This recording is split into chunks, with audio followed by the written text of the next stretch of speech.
Welcome to episode number 27 with Shawn Van Dyke. In this episode, we talk about company culture, how to recruit and train, especially in a market where there's no labor out there, and what to do to build incentives into your company so that people want to be with your company and they stay with your company for a long time. I think you'll really love this episode, number 27 of Builder Funnel Radio with Shawn Van Dyke. Hey, Shawn, glad to have you back on the show today. Hey, Spencer, great to be here. Thanks for having me back. Yeah, absolutely. And, you were on the podcast, I think, several months ago, and believe it or not, you are our top listened to episode. So I figured the people have spoken and we needed to bring you back, Yeah, either that or I confused everybody and they didn't get it, so they had to listen to it again. And then they said, hey, get this guy back on to explain himself. We didn't understand. Yeah, it sounds funny and he talks too fast. Yeah, I left out the part that the average listens per person was 10, So. Yeah. Yeah. We won't talk about this, the number of star ratings they gave. Yeah.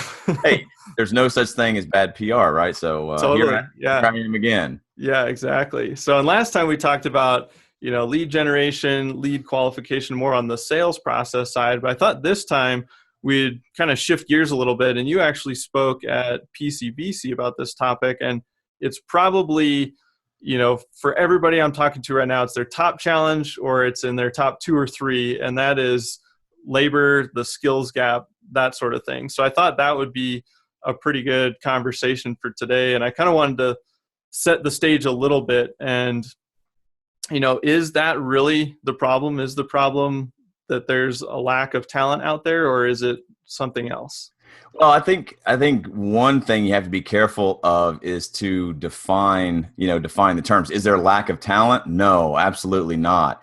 Is there a lack of awareness of what talented people can do in the trades and the opportunities? Absolutely.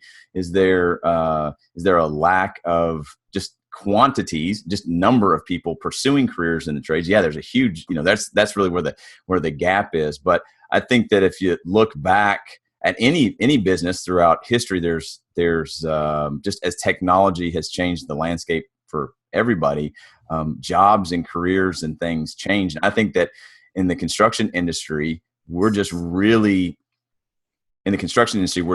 slow to adapt. And here's why. And I don't think it's a bad thing. But for example, a contractor, when new building science comes about and new products, a builder's got to look at that and say, it claims to be the greatest thing since sliced bread, but I'm not putting that on my house until it's been proven for 20 years. And we've seen that with other products. They claim to be the best. They get a lot of traction. People put them in, and then 10 years down the road, they're failing. They have to be. So we're, in general, the construction industry is slow in a good way, but that bleeds over into our marketing. And you see it too. It's like, oh, we have a website from 20 years ago, because we're slow to adapt some other things. And so I think how it plays to the skilled labor gap is that we've just been kind of slow in doing what other businesses that are a little bit faster in keeping up with changes. So recruiting and training, and I mean, there's not many big successful companies in big successful industries. Throw the Silicon Valley and the tech companies; those are sexy and fun and all of that kind of stuff. Google has nap lounges or whatever they have. We're gonna. Yeah. I'm not gonna recommend massages. Okay. Yeah, exactly. Do you guys have a massage room there at Builder Funnel? Not yet. Not yet. Yeah, not yet. Okay. See, well, that's all right. But some of the things where in the construction industry, we've always just kind of sat back a little bit and looked over the landscape and tried to pull in, good people with skills. The problem is there's just no one with any skills, or the people that do have skills, they already have jobs. So we're a little bit behind the times in being able to recruit them. We don't know how, or we haven't practiced recruiting, which, first of all, I've talked to a lot of clients and we've had this conversation. They'll say, Shawn, I think I need to steal somebody from another company. And for people out there, I don't mean to offend anybody. I'm not trying to be immoral or unethical, but with if you're looking for somebody that you need 10 years of experience to come in and help you become a better company, be a project manager, maybe an estimator, and you need 10 years of experience. That person already has a job. You're going to have to, and I say recruit. There's nothing wrong with recruiting, but you got to steal somebody. Go after them.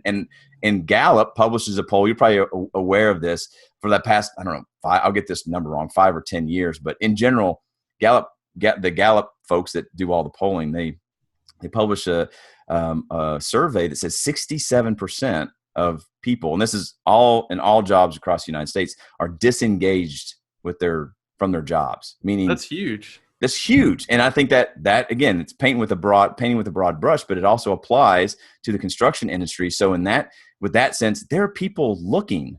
You need to be recruiting. And that's a long answer to a short question, but I think we've just fallen behind a little bit in staying up to speed with recruiting techniques and management techniques that draw people in from outside other industries.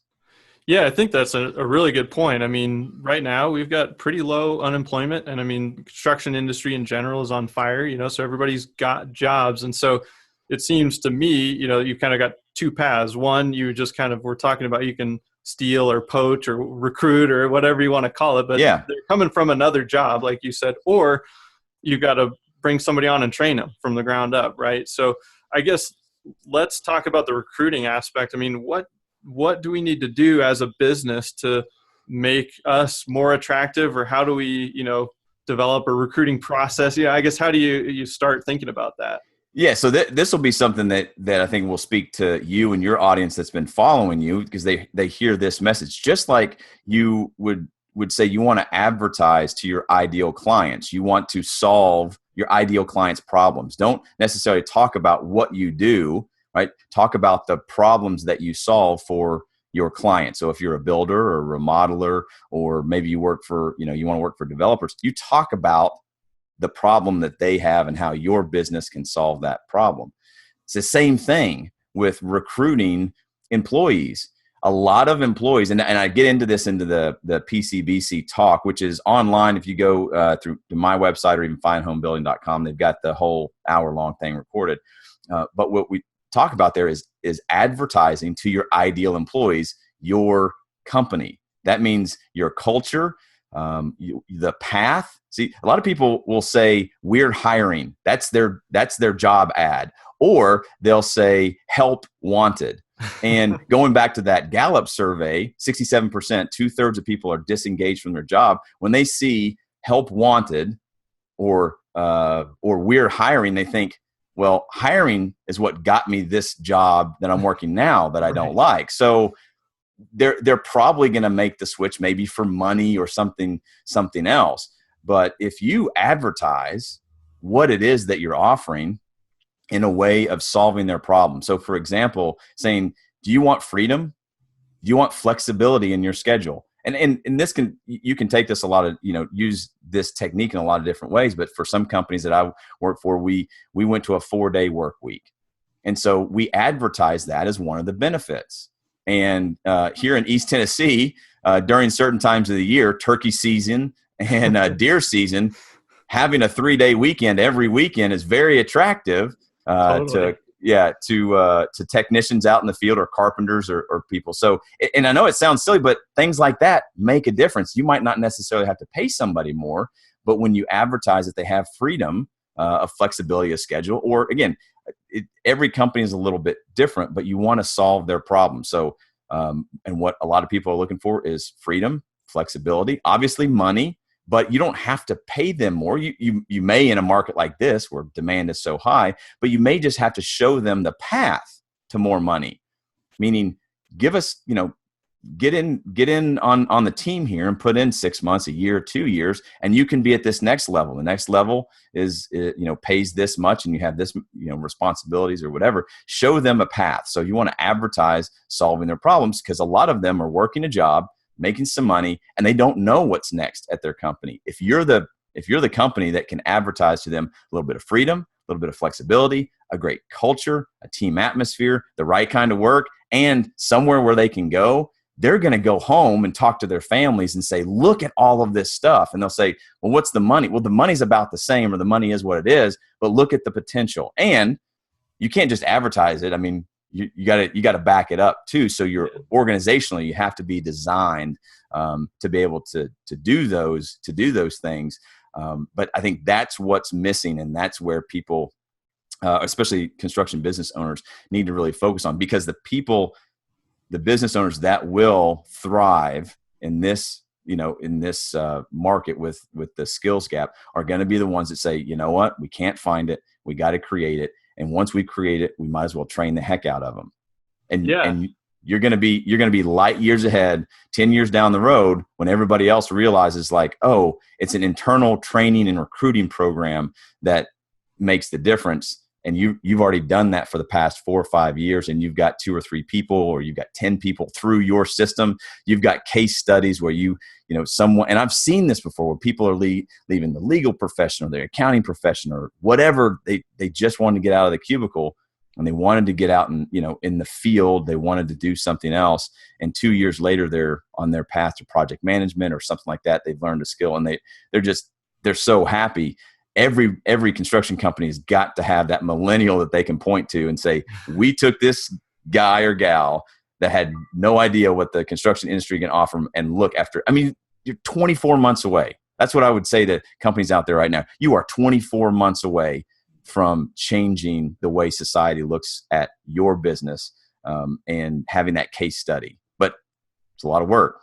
Yeah, it is a lot of work, and there's a lot of great stuff in what you just talked about. And so let's try to unpack a little bit of it. And I think some of it really is about culture and, core values, and some of those lead to some of the things that you were talking about that can be motivators that aren't in the money bucket. And when I first started this business, I, read a lot of books and heard a lot about, culture. And it kind of was like, well, what is this? It's kind of this soft, pie in the sky thing. Like, you got to have a good company culture. Is it ping pong tables? And we were talking earlier, massage chairs or rooms or whatever. And it's like, that's not culture if that's not who you are. And so for us, we start with our core values. So, one of them is always be learning. And so, like, we read books as a team. We talk about that's those. Great. There's no agenda other than learning. And, I have a lot of people that work for me that are between the ages of, 24 and 30, so definitely in that millennial, category. And they love that. And the money part is a piece. It's always a piece. You've got to have that. You've got to be competitive. But then it's all the other things that come with that. And so I guess what are some, you mentioned the 4-day week, that can be really powerful. And then the path, so have you seen some really cool examples in some companies of things that they do or that are unique to kind of build a career path and say, hey, you can come in here, you're going to learn X, Y, and Z, and within X years, this is what it can look like for you? Yeah, I mean, the way that I define culture, and this will be what people get when they hire me and bring me in to do management and executive training. So here's thousands of dollars worth of a full day seminar right here. Is just ask your people what they think about working there, because that's the way I define culture. The way that what your people think about where they work, that is the culture. It doesn't matter what the owner says the values are. It doesn't matter what the mission statement is. Now, those things are very important. Don't get me wrong. When you get all of these things aligned, your values, your mission statement with the way that people think, if all of those things are in line, then you've got a great culture. But a lot of owners or managers will come up with their values. And the problem is, and again, I didn't come up with any of this. I'm sure it was either from Entre Leadership or Lencioni or all these other really smart guys. I'm not that smart. But a lot of people, you also have to identify the values that you have. Are they actual values or aspirational values? Meaning some of these values are what we are doing now, and some of them are what we would like to do. If you don't define aspirational ones, your employees are like, integrity, that's not, we saw, somebody cheat on, or we skimped or cut a corner, or, whatever it is. Yeah. Integrity is not our core value. It may be aspirational, right? And so that can really damage a culture in the way that people think. but in general, back to your question about, well, how, what are some examples of things? I can give you some examples of what we were doing at one of the companies that I was working for and running before I left there to become a coach. And it was simple things like the 4-day week, but we also started a library, like you were talking about. That's saying, awesome. We've got these books here and we're going to meet once a month and we're going to, kind of have a book club. And we just decided that we would pay people. Like, you can clock in and come to the book club meeting once a month, because we figured, we spend some money on donuts and coffee or chicken biscuits or whatever, and you get 4 or 5 guys coming in there, even if they didn't read the book. There's, it's costing you a few $100s or several $100s every morning for 30, 45 minutes sort of thing. But culturally, what that does, it's just invaluable. So, reading and learning, I think, giving your people assignments and just being willing to pay them. But again, you don't want to make it like a task, another thing to do, but just invite people. If you would like to do this, you can, quote unquote, clock in. Then this is for, for hourly folks, maybe not, people on salary, you may have a little bit different structure. But for a lot of tradespeople, I think tool programs, paying for their tools and general use. That's what we found. If we're going to recruit from outside with somebody with very little experience, they're going to have no tools either. And they're going to have to save or, skimp by to get those tools. And we said, you know what, just forget it. We're going to get you the tools from day one or week one. And you can earn, we came up with some different programs, how you, just like vacation time, you accrue that during the year, but it kind of took that tool thing off of the table. But more than the money stuff is really just the path. And what I will train my clients in saying, okay, when you interview somebody, you bring them in, you make them a job offer. They got to know what the job is. And there's always some negotiation there. Sometimes, this is what we're offering as far as the pay. They may want a higher pay or whatever. I say, good. If it's within reason, call their bluff. Meaning, the job pays $28 an hour. You want $30 an hour. Fine. With $28 an hour, you had 60 days to be measured. $30 an hour, you got 2 weeks or 3 weeks. It's up to you, because after that time, you got to be making us money. That's why you're here. But if you make money, then for the company makes money. It's, and it kind of all ties together. But the other thing that I teach my clients is to really put it out there, saying, once you're at $30 an hour, when do you think you can get to 35? Because if you're here 5 years from now and you're still making $30 an hour, that might be a problem for me, as the owner, because I want you to learn. And so you kind of turn it back, like, this is not just a job. This is a path. I want you on a path. Now, you need some room for some people to come in, clock in, do their best work, and go home. They have no desire to help solve all the company's problems, to be in management, and that's okay too. But you need to identify those folks.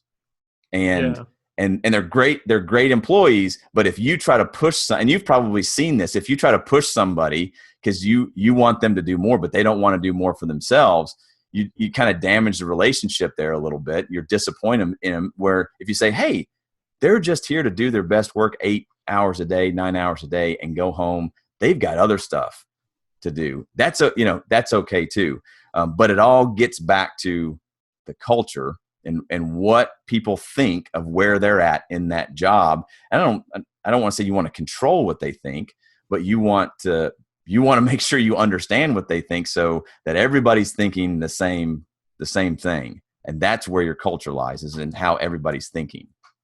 Yeah. And you make some really good points there. And it made me think of, kind of talking about your money discussion versus all these other things that are a part of the culture. And if it's always just about the money, you're going to lose people too a lot faster, because as soon as they can make a little bit more somewhere else, they'll jump ship.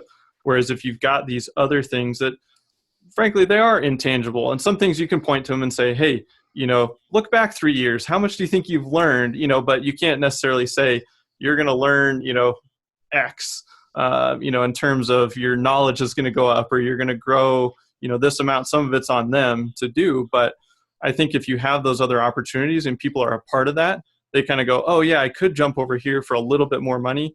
but am I going to be as happy, and am I going to be growing and learning? And suddenly now you're in the reverse cycle of you're losing good people that maybe do have the skills, and now you're back to square one again.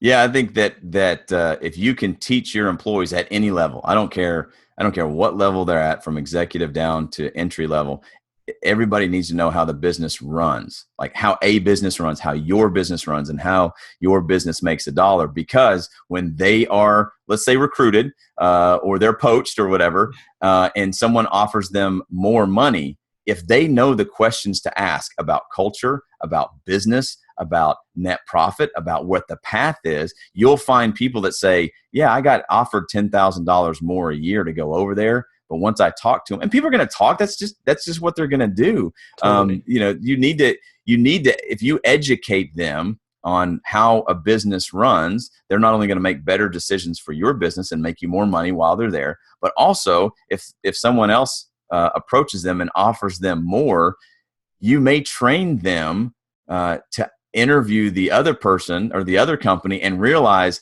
I could go over there for $10,000 more, but it's insanity over there. There's no management. There's no path. Like, it's just more money. So I'm going to stick it out here where I know where I'm going. It's a little bit less money, but it's crazy. I enjoy the people I work with. We have company picnics that when emergencies come up, it's like a family here. We're always taken care of. So $10,000 a year more, sure, that would be nice. But trading my sanity for that, I'm going to stick it out here, and because I know how this company makes money, and then maybe there's other opportunities here. So that's what I say. That, hey, teach them how you make money, and they'll realize other companies aren't making money and have ridiculous cultures or no culture at all, and you'll actually retain your people that way. Yeah. I have a couple of people here that once they got here, they're like, wow, my last couple positions, the culture was awful, and this or that, or they talk about some of the experiences, and I think it's super powerful, especially if people come from that and then they come and experience what it's like at your company. If you've got these things going on, it can be pretty powerful.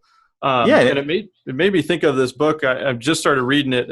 I don't know, maybe you've read it, but How to Measure Your Life, Clayton Christensen. And he talks about this kind of same concept for a part of it, which is, motivators and being fulfilled in your job. And so I always try to, I guess, build on that and go, okay, so we've got this culture, and you made a really good point to ask your people, what is our culture? Because as much as you want to pick it, it is what it is, and your people are going to know it. And then each time you add a new person, it's going to change it a little bit, and that person will blend in and add their own flavor to it. But that it is what it is. And so going back to that concept of how can I, provide more for my employees, or what can I do to make them leave at the end of the day and go, I'm fulfilled. I felt like I had a good day. I learned something. I contributed. And those kind of things go a lot further than the dollar sign. Oh yeah. And it's all the little things. And for anybody that owns a construction business out there that's listening, or will listen to this, just tomorrow or today, go to everybody, subcontractors included, and you should walk up to your employees, your subcontractors, and your vendors. And at some point, this is going to sound a little weird. People, you might get some comments on this one, but put your arm around them or pat them on the back and just say, thank you. I really appreciate your work, and I appreciate you being here. And you're not patronizing anyone or whatever. Just say thank you. So much of the day and years go by, and we forget just something simple like that. Some people that are working for you, and they've had other jobs, have never been thanked ever. And it's one of those things. That happened at a place that I was working. Me and the owner were standing around talking to a guy that we had just hired. He'd been there for a few weeks, and he was finishing up cleaning up the shop. And we just said, we weren't even trying to be intentional. I think we were that was part of the culture. We enjoyed hanging out with the employees a little bit. And after work, we just said, man, I'm just so glad that you're here. The past 2 weeks, you've really done well here. We are just so thankful you're here. Anything you need, just let us know. But we're really enjoying, and I think we slapped him on the back, or whatever. This guy he's a big dude, big cabinet maker.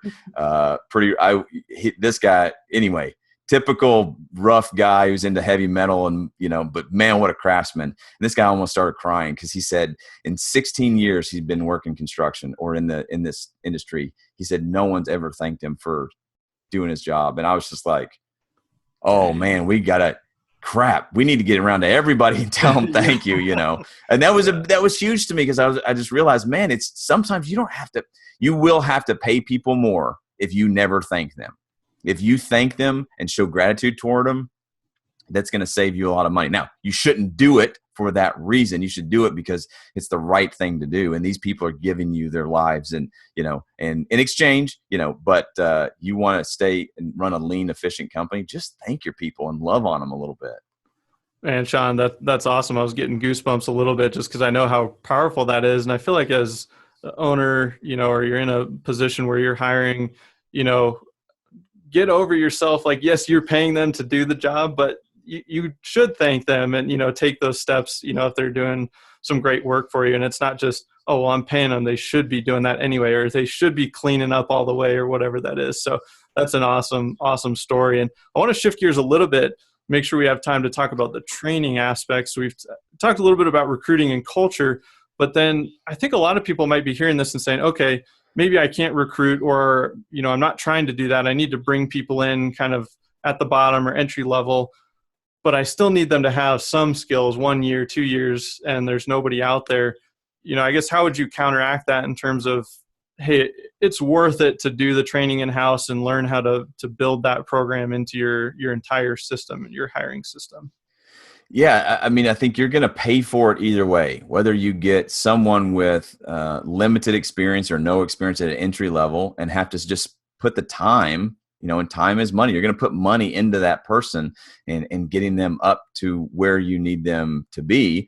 So you're going to spend the money there, or you're going to have to go out and recruit the person that already has the skill level that you need. But when you bring people in, there's some training there because you need to train them the way that you want them to. They're going to have some bad habits, or maybe you're going to have some bad habits that they can improve on. And that's going to be painful to realize, but it'll be good for you. It'll be painful for you, but it'll be good in the long run when you realize, oh, I actually hired somebody better than me.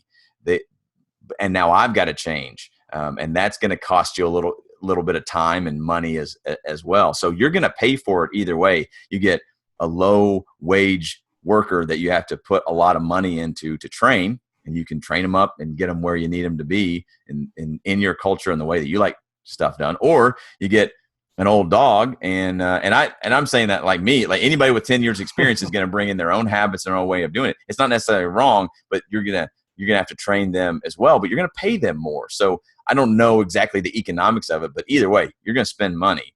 But what choice do you have?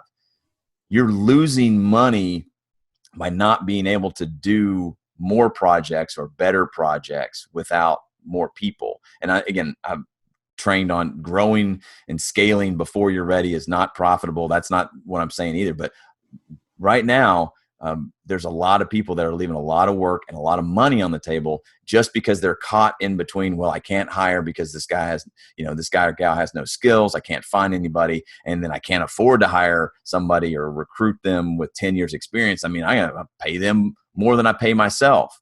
And I'm like, that's exactly, if you own a construction company, you should be looking for people that you pay more than yourself because they should be better than you. So when you do that, and I've said this before and had a post several months back about where your abilities are, imagine that's a horizontal line.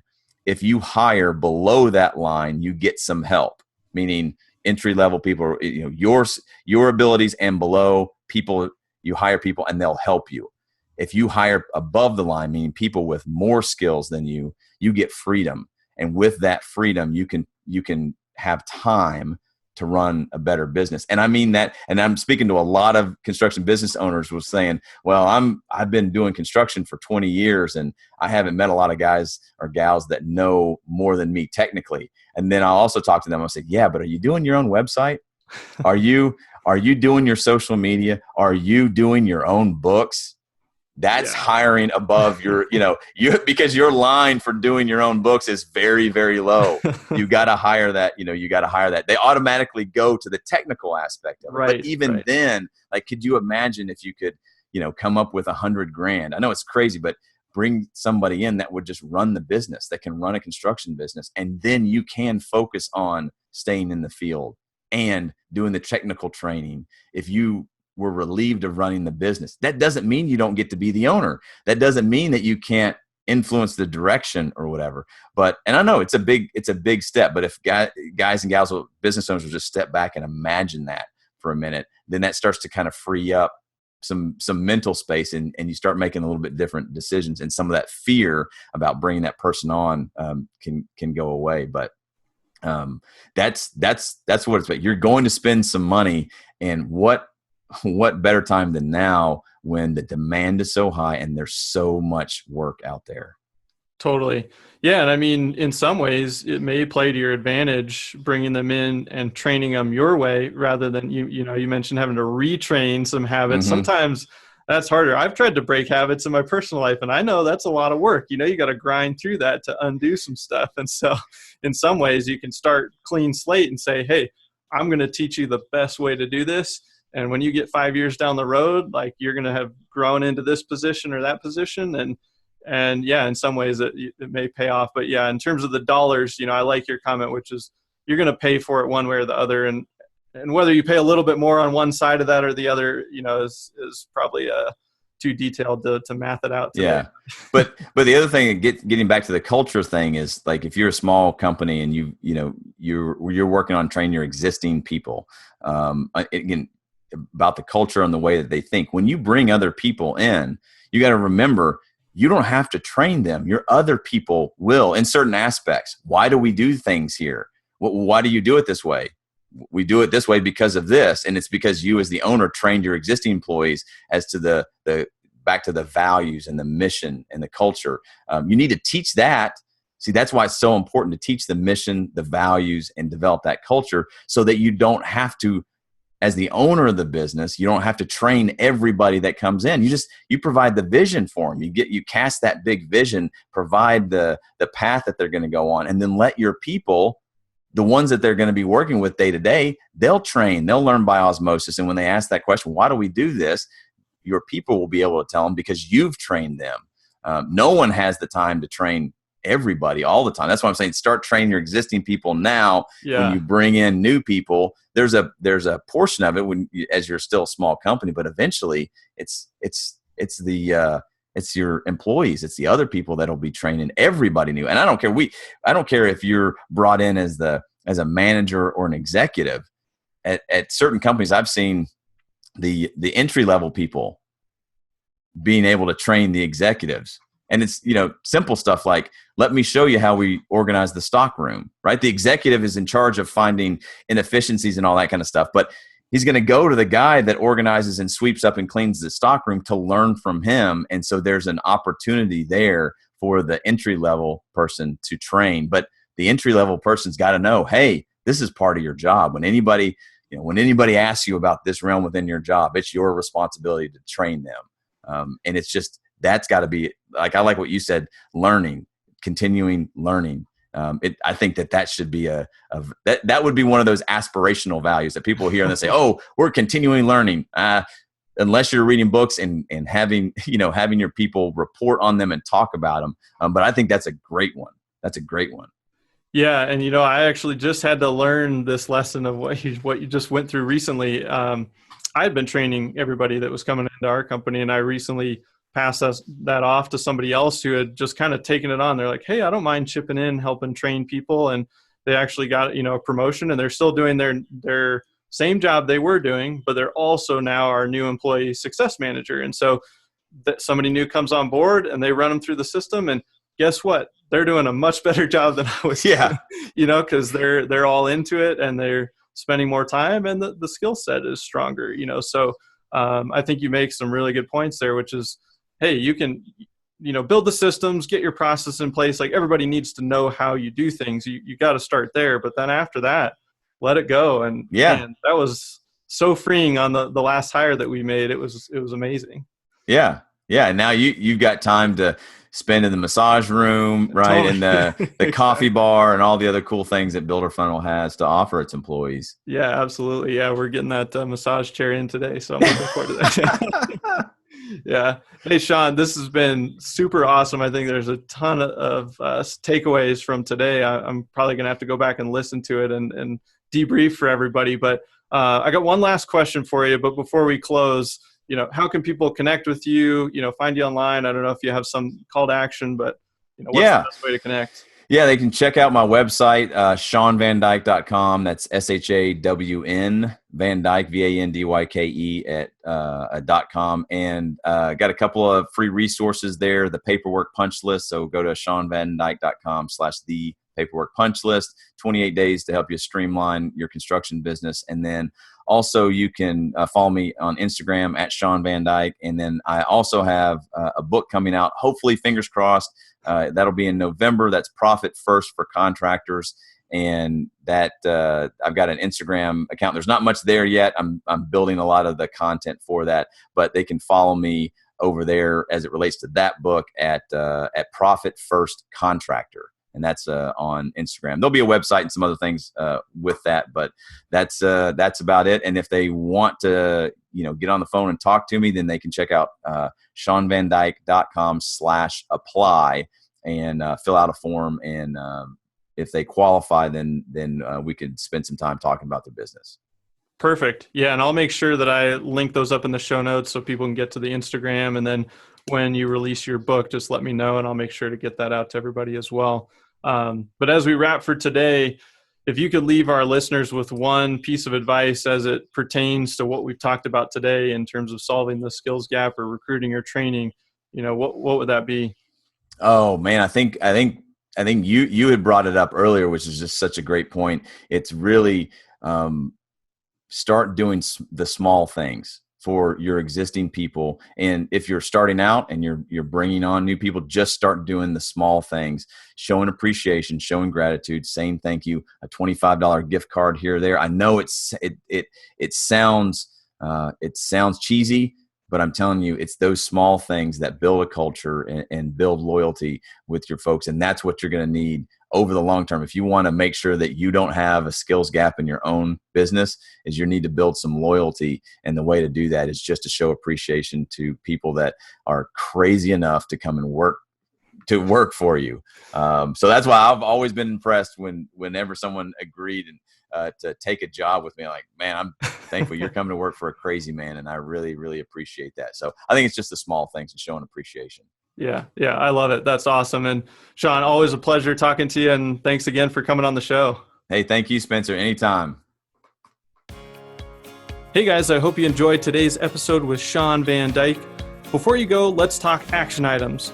I know you're on the go, so I'm going to break down today's episode into a few things that you can put in place from this week's episode. So I'm going to give you item number 1, which is go around and ask your employees what they think the culture of the company is. We talked about that today, and I think that's going to be a super valuable action item for you. I think you'll learn a lot from it. And then item number 2 is go thank somebody that's been doing a great job that you haven't thanked in a while. And Shawn talked a lot about that, just being grateful and just the power it can have on somebody. So those are your 2 action items for today. And before we wrap, I have 2 more quick things for you. If you got value out of today's episode, please leave us a review on iTunes. It means a lot to us and it helps spread the word. And I've also got a question for you. So what is your biggest challenge when it comes to culture? So it could be, a question that you have or something you've tried to implement, but it just doesn't work. Go ahead and send me a note at hello@builderfunnel.com. I read every response and I'd really love to hear from you. See you next time on Builder Funnel Radio.